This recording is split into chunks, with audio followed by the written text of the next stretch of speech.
안녕하세요. 결혼한 지 4년 된 30대 여성입니다. 뻔뻔한 시어머니와 동서 때문에 이렇게 사연을 보내게 되었네요. 직장인인 남편과 살고 있는 저는 영상회사를 운영하고 있어요.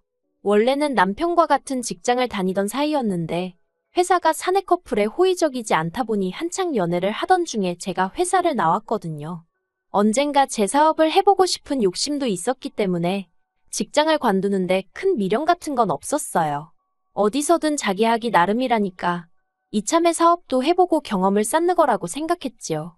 제가 대학에서 미디어 쪽을 전공하기도 해서 나름대로 자신도 있었고요. 그래서 힘든 시기도 있긴 했지만 1년 만에 흑자 전환하고 지금은 월 매출 7, 8천은 거뜬히 나옵니다. 직원 수가 4명이라서 월세 내고 어쩌고 해도 제가 한 달에 1,000만 원 플러스 알파로 가져오고 있네요. 반면에 남편은 연애 때부터 지금까지 같은 회사를 다니고 있어요.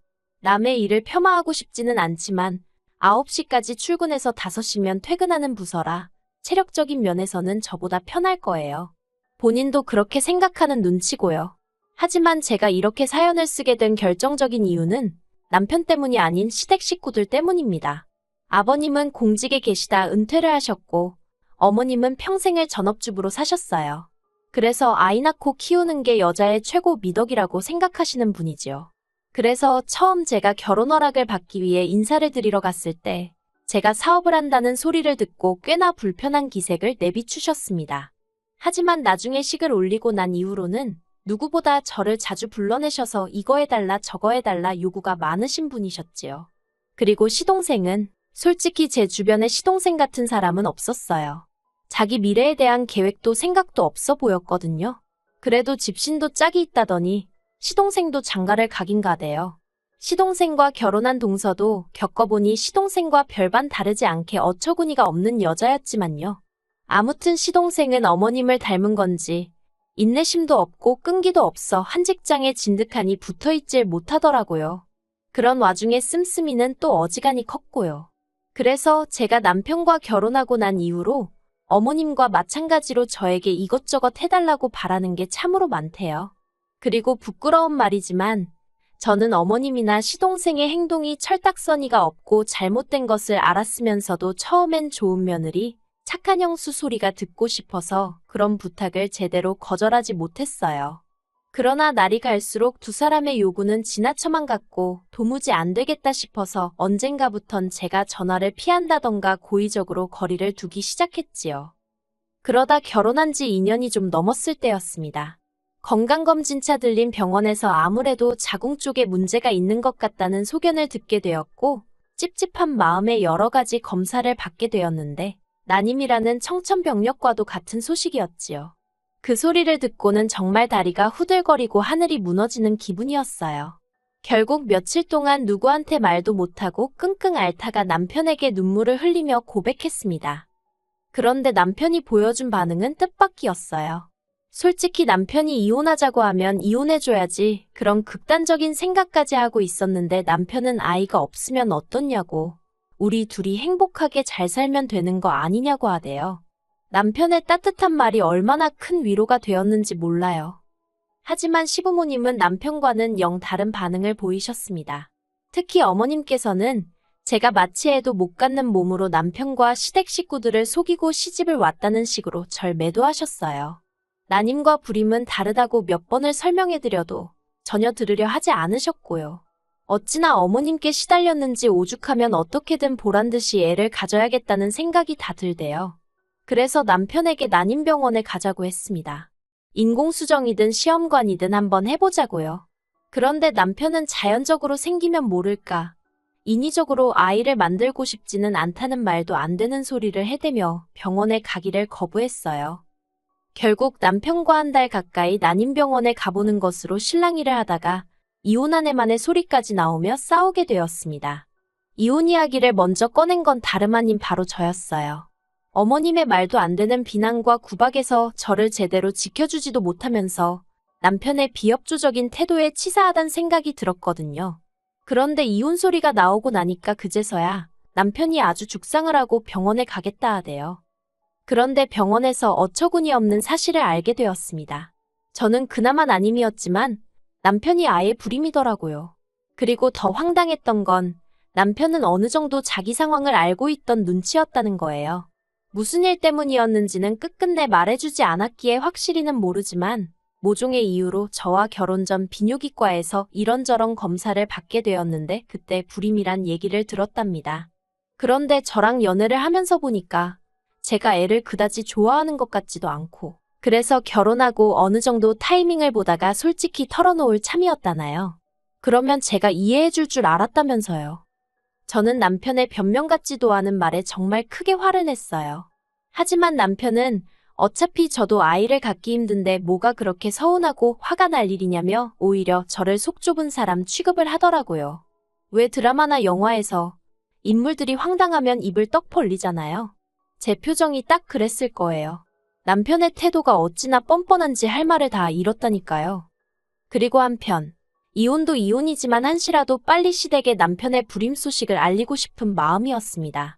그간 저한테 돈 몇 푼 번다고 유세 떨고 다닐 때부터 알아봤다는 둥, 심보가 고약하니 그렇게 된 거라는 둥, 정말 말도 안 되는 소리로 제 속을 후벼 파셨거든요.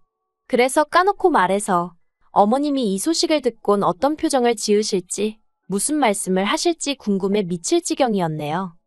그렇게 돌아온 주말에 저는 남편과 함께 시댁으로 향했습니다. 달리는 차 안에서 남편이 저더러 이렇게까지 해야겠냐며 한숨을 푹푹 쉬어댔는데 제 알바는 아니었지요. 100번 양보해서 남편이 제 난임 사실을 시부모님께 말하지 않았다면 저도 고마운 마음에 남편의 불임 소식을 굳이 알리진 않았을 거예요. 하지만 제가 먼저 남편에게 시댁에는 천천히 알리면 안 되겠냐 했을 때 그래도 부모님을 어떻게 속이냐면서 그렇게는 안 된다고 했거든요. 저는 솔직히 어머님을 속인다기보다는 남편이 제가 마음의 준비를 할 수 있도록 배려를 해줬으면 하고 바란 것뿐이었는데요. 아무튼 이번엔 반대 상황이었는데 저도 워낙 어머님께 모질게 당해서인지 달리 남편을 배려해주고 싶지는 않았습니다. 솔직히 남편에게 정도 많이 떨어진 상황이었고요. 시댁까지는 차로 30분쯤 걸려서 도착했어요. 어머님께서는 평소처럼 아들인 저희 남편만 챙기시고 저는 본체만 채하시대요. 반기는 사람도 없는데 못하러 왔냐는 식이셨지요. 저는 그런 어머님 앞에 조용히 남편의 검사 결과지를 내밀었습니다. 어머님이 이게 뭐냐며 돋보기를 쓰시고 한참을 들여다보시더니 곧이어 이게 사실이냐며 저를 다그치시대요. 제 것이 아니고 남편 것인데도 저에게 불쾌한 기색을 보이시니 황당하고 어이가 없어서 실소가 다 나올 뻔했어요. 그리고 그런 저를 남편은 원망 섞인 눈으로 잠깐 바라보더니 어머님더러 자기가 불임이라고 순순히 이야기하더라고요. 어머님은 망연자실한 얼굴로 엉엉 우셨습니다. 그런데 저도 어머님께 맺힌 게 꽤나 있었기 때문인지 그런 어머님을 보고도 죄송하거나 안 됐다는 생각보다는 솔직히 고소하대요. 저도 저희 집에선 귀한 딸인데 난임이란 이유로 그렇게 박대를 하셨으니 이제 어머님 아들 차례라는 생각도 들었고요.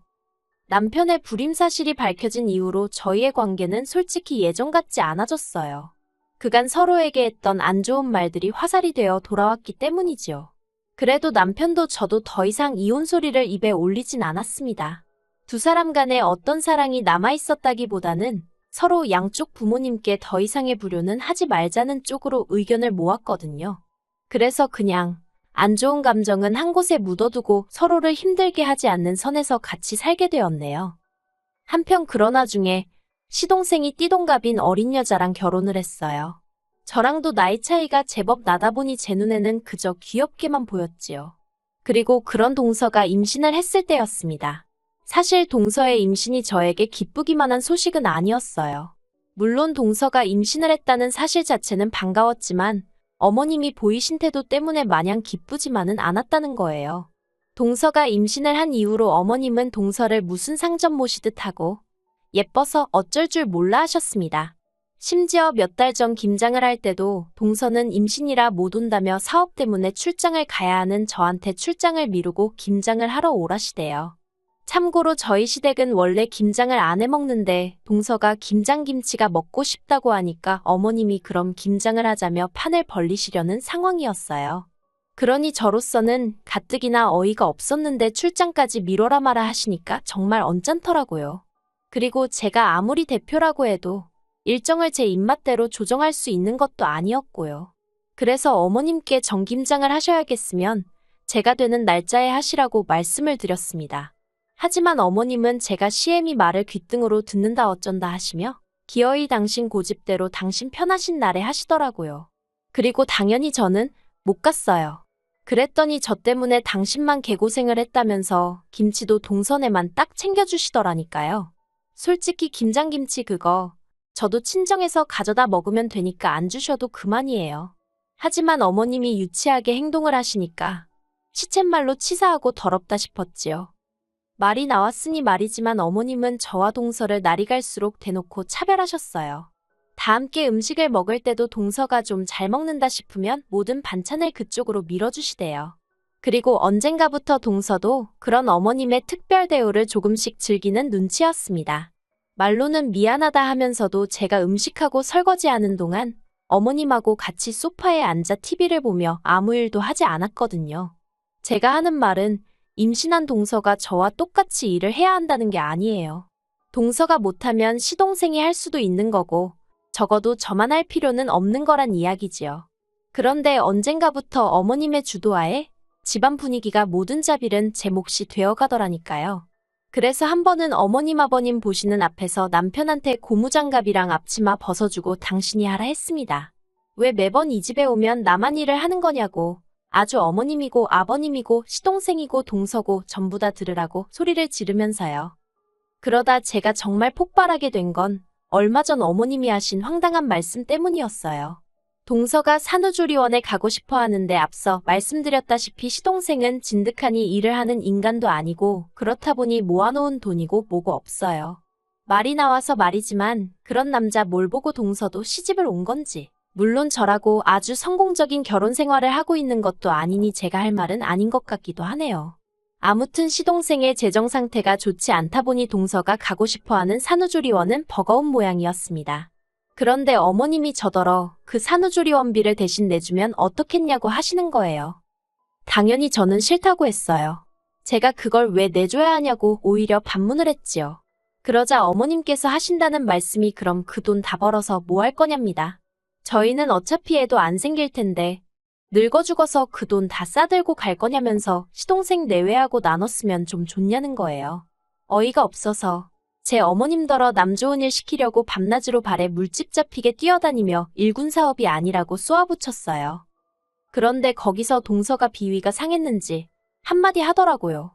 자기도 제 도움 같은 건 원하지 않는다면서 대신 자기가 애를 낳으면 그 애가 커서 저를 들여다보기나 할지는 모르겠다나요.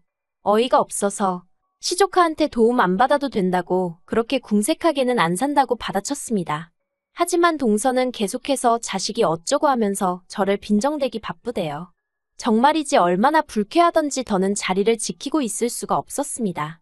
머릿속에서 인내심의 한계가 끊어지는 기분이었거든요. 바로 자리에서 일어나 제 가방을 챙겼고 현관으로 향했습니다.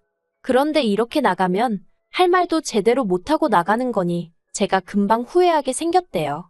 그래서 에라 모르겠단 심정으로 다시 집 안으로 들어가선 어머님더러 앞으로도 예뻐 죽겠는 둘째 며느리만 옆에 딱 끼고 사시라 했습니다. 그리고는 그동안 제가 그래도 남편이 불임인 걸 떠나서 저도 저대로 손주 하나 못 안겨드리는 게 죄송해서 다른 부분으로 좋은 며느리가 되어드리려고 여러 가지로 참고 어머님 비위 맞추며 살았는데 이제 그러고 싶지 않다고 목소리를 높였어요. 그러자 어머님이 아주 가관이라시면서 그러면 못하러 당신 아들과 사냐입니다. 잘난 니 혼자 살지 그러냐고요. 예전에는 이혼이라면 그래도 겁도 나고 그랬는데 그땐 뭐 그런 생각도 안 들대요. 그래서 맞는 말씀이라고 정말이지 이참에 이혼해야겠다 했습니다. 그리고는 남편더러 당신도 당신 어머니가 하는 소리 잘 들었냐고 이대로 헤어지자고 악다구니를 썼지요. 그러자 남편이 이혼은 무슨 이혼이냐며 저를 잡더군요. 그리고는 어머님더러 왜 괜한 소리를 하냐면서 저보다 더 크게 소리를 지르기 시작했어요. 그리고는 그나마 시댁이고 시동생이고 이만큼 해놓고 사는 게 다 제 덕인데 그건 다 잊은 거냐면서 자기 가슴을 내리치더라니까요. 사실 남편이 시댁에 매달 100만 원씩 보내주고 있었는데 남편 월급은 뻔하잖아요. 그래서 생활비 대부분을 제가 내는 일이 많았거든요. 그래도 남편 자존심 상하고 그럴까봐 돈 가지고 생색낸 적은 없어요. 그런데 남편이 나름대로 저한테 고마운 마음을 갖고 있긴 했던 모양이더라고요. 그래서 그날을 이후로 남편과 저는 시어머니도 시동생도 그리고 잘난 동서도 안 보고 지내고 있어요. 아들을 낳았다는 소식은 들려왔지만 10,000원 한 장 안 보냈습니다. 원래는 사이만 괜찮았으면 유모차부터 시작해서 웬만한 건 제가 다 해주고 싶었거든요. 그런데 엄마 아빠라는 사람들한테 정내미가 떨어져서인지 애도 어떻게 생겼는지 궁금하지도 않고 돈도 일절 쓰기 싫으네요. 저는 이제 숙이고 들어갈 이유도 없고 시댁에 아쉬운 것도 일절 없으니까요.